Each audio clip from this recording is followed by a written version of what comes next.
దాదాపు మీరు చూడొచ్చు నా ఫోన్లు ఇప్పుడు మీకు చూపిస్తా. ఒక 500 మంది తోని ఫోన్లు చేపిస్తా ఉన్నారు. ఏమని బెదిరిస్తా ఉన్నారు ఫోన్లు చేసి. ఇవన్నీ మిస్డ్ కాల్ చూడొచ్చు. ఇగో ఇప్పుడు కూడా గదే ఫోన్ కాల్ ఉంటాయి. మీరు చూడరు, ఇవన్నీ ఫోన్లు గవే. ఫోన్లు చేపిస్తా ఉన్నాడు.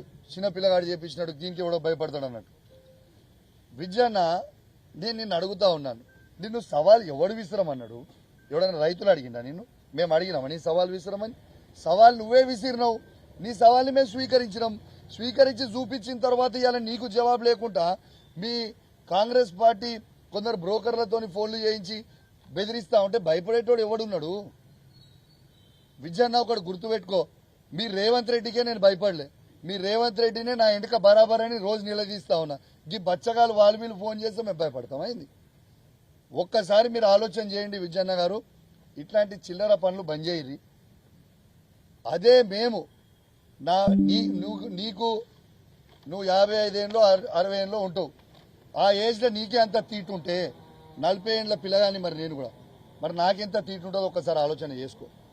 నువ్వు ఇష్టం ఉన్నట్టు చేయదలుచుకుంటే నా ఇష్టం ఉన్నట్టు నేను కూడా చేస్తాను. రేపు నువ్వు ఇదే విధంగా మీరు కంటిన్యూ అయితే రేపు మా బీఆర్ఎస్ పార్టీకి మేము కూడా కాల్ ఇచ్చి మా హుజరాబాద్ నియోజకవర్గం నుంచి కావచ్చు, మీ పెద్దపల్లి నియోజకవర్గం నుంచి కావచ్చు, యావత్ తెలంగాణ నుంచి కావచ్చు, మా బీఆర్ఎస్ పార్టీ నాయకులు అందరూ కూడా ఫోన్ చేసి ఎప్పుడు రాజీనామా చేస్తున్నావు అని మేము అడిగిపించే పరిస్థితి తీసుకొచ్చుకోకు. ఉందాగా రాజకీయాలు చేయి, ఉందాగా ఉండు. నువ్వు సవాల్ విసిరినావు. నిన్ను ఎక్కడ కూడా నేను పర్సనల్గా విమర్శించలేదు,